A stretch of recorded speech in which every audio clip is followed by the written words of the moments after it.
So, welcome back to the Canada Specialist Program series. I am joined by Rachel, joining us from Whistler today. Rachel, welcome to the series, and please take it away. Thanks, Charlie, and thank you everyone for taking the time to listen about Whistler. Many of you may already know in winter, Whistler is known as one of the top ski destinations in the world. But today I'm excited to talk to you about what happens in Whistler once the snow melts and we hang up our skis for the season. In spring, summer, and fall, Whistler attracts adventurous travelers from around the world. And we have an endless list of reasons why Whistler is a mecca for outdoor lovers and cultured travelers. And it's some of these reasons that I'd like to share with you today. So as a recap here, Whistler is 120 kilometers or about 75 miles northeast of Vancouver in the coastal mountains of British Columbia. An incredibly scenic drive up the sea to sky highway with the Pacific Ocean on one side and mountains towering on the other. It takes about 2.5 hours to drive from Vancouver International Airport and just under 2 hours from downtown Vancouver. We do have scheduled shuttles, which are available, as well as private transfers. And in summer, you can also travel from downtown Vancouver to Whistler by float plane or helicopter. So here you can see Whistler Mountain on the right and Blackcomb Mountain on the left, with Whistler Village nestled right at the base of both mountains. And the village itself is built around a pedestrian stroll, and as you can see is lined with restaurants, outdoor patios, and many shops and hotels. It is both the jumping off point for adventure and an epicenter for cultural events and festivals, and we do have something new around every corner. So what I've decided to do today is give you a quick recap of our 3 non-winter seasons and then highlight some of the top adventures that guests can enjoy on a vacation to Whistler. So kicking off with spring, it is an exciting time as the days are longer, the warmer temperatures have melted the snow in the village, but there's still great skiing up on the mountain. In fact, we ski until mid-May on one mountain while they close the other mountain a month earlier in order to prepare for the bike park opening. In the village, people are out riding their bikes, zip lining, walking and hiking, enjoying the warmer weather of spring. And then we have true summer that hits, and this is where the high alpine is accessible. So you have the alpine flowers coming out, the lakes have warmed up enough for swimming, and the village is vibrant with all sorts of animation, shows, and the patios are filled with people. And then we have fall. This is a great time to visit Whistler. The leaves are changing color, the air is a little cooler. The locals get really excited about the ski season to come, but there are still a lot of activities that you can enjoy. We have this fantastic beer festival and some great cultural options to move indoors if you need to. Now that I've got your attention with this adorable little guy, I'll start with our famous bear tours. Whistler is home to over 55 black bears who live in the Whistler Valley, and spring brings them out of hibernation. So starting in April, we start to see the big males emerge, while the mamas and the cubs usually make an appearance in May. Whistler offers fabulous bear viewing tours where you can learn about the bears and view them in their natural habitat. You can experience guided tours in 4x4 vehicles. You see the feeding sites, daybeds, dens, and the tours typically run from April or May to September or October. So most people know that Whistler is a mountain biking mecca, but for those who want a more leisurely way to explore on a bike, we have 50 kilometers of paved trail system that we call the Valley Trail. It meanders from one end of the valley to the other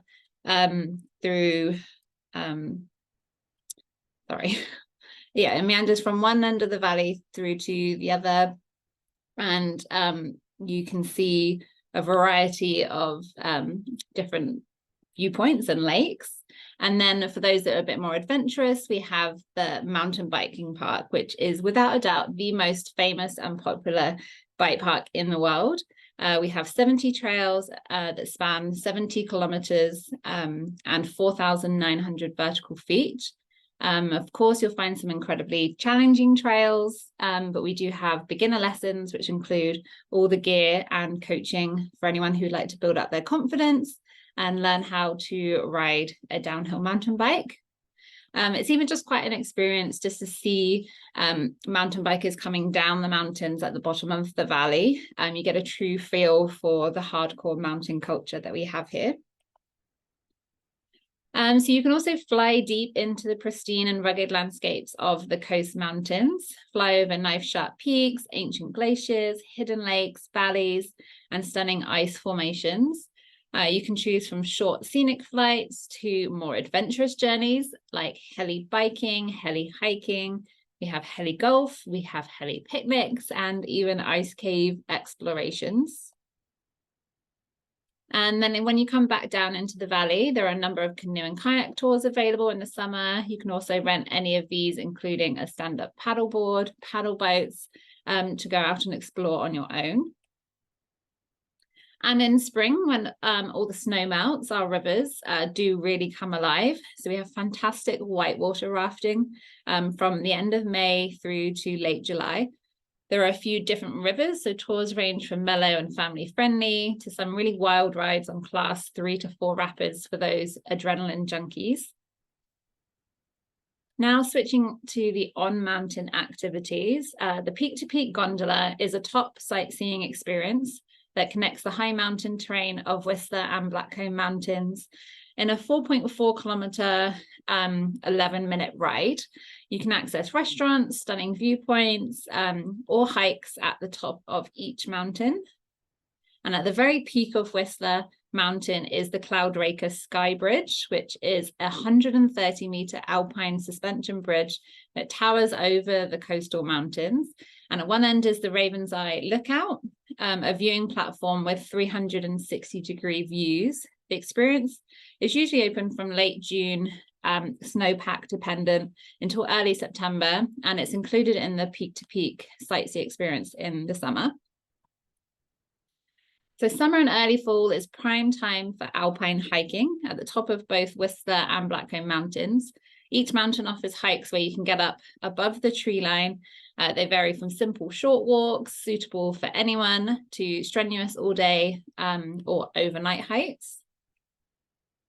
And Whistler also offers an array of motorized adrenaline tours from Jeep 4x4s, UTVs to ATVs and side-by-sides. You can get out and see the mountain and the backcountry on thrilling adventures for groups, couples, or solo visitors. No experience is necessary, and the tours are available for all ability levels.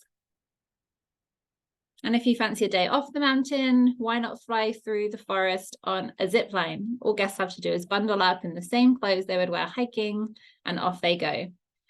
Whistler is home to 2 zipline companies offering multi-zipline tours, some where you can travel a mind-blowing distance of over 2 kilometers. And if you're looking for the perfect adventure day off the mountain, then the Adventure Group's Park Day Pass will surely keep you satisfied. You can spend the day at Cougar Mountain Base Camp and enjoy access to Superfly zip lines, the aerial obstacle course, razor rides, and Valley Illumina for just $189. Between daytime adventures, you can hang out at the base camp, playing games, enjoying food and beverage offerings, and relax in nature. And Whistler does also have a variety of spas and wellness facilities, which offer a complete range of bodywork and treatments to help rejuvenate, restore, and refresh.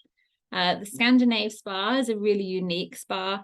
It's a quick drive from the village and provides guests with an epic backdrop in an ancient forest. The spa is known for its unique hydrotherapy, which promotes healing by alternating between cold and hot baths, followed by a relaxing in the sauna or the steam room. And this is an adults only spa as well, so the minimum age is 19. And for those culture lovers, there is an opportunity to learn about the two First Nations on which the resort is built at the Squamish Lilwat Cultural Centre.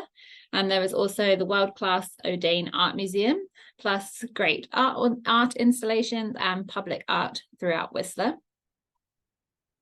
We also have over 100 bars, pubs, cafes, and restaurants, from casual to family, to fine dining and award-winning restaurants. So we have options for everyone.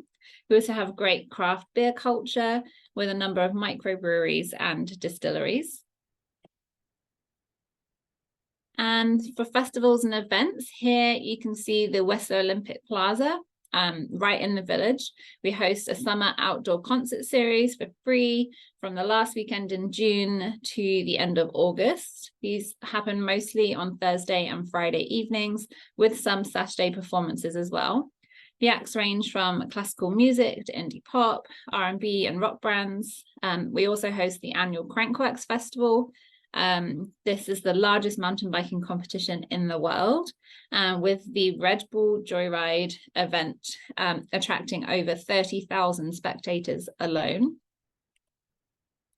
And then finally, in the handouts you will be receiving following this session, I've included this page where you'll find links to watch Whistler videos, including 5-minute product training sessions on summer as well as winter. I've included links to the Whistler events calendar, dining and restaurant events guides, winter and summer activity guides, and some sample itineraries that you can check out. Finally, there is a link to the main website where you can find much more information that will help you sell Whistler to your clients.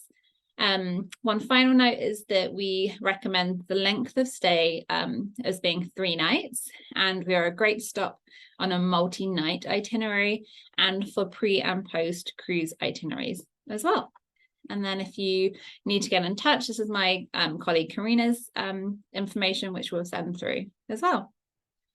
Thanks, Charlie. Thank you, Rachel. Thank you so much. Great job. So many things to do. Whistler's such an amazing place. Fortunate to have been there in summer and winter, but I haven't done all those things yet. So would love to come back. A few people on the webinar today have been to Whistler and Sun Peaks, or one or the other. So but hopefully this gives you some more ideas.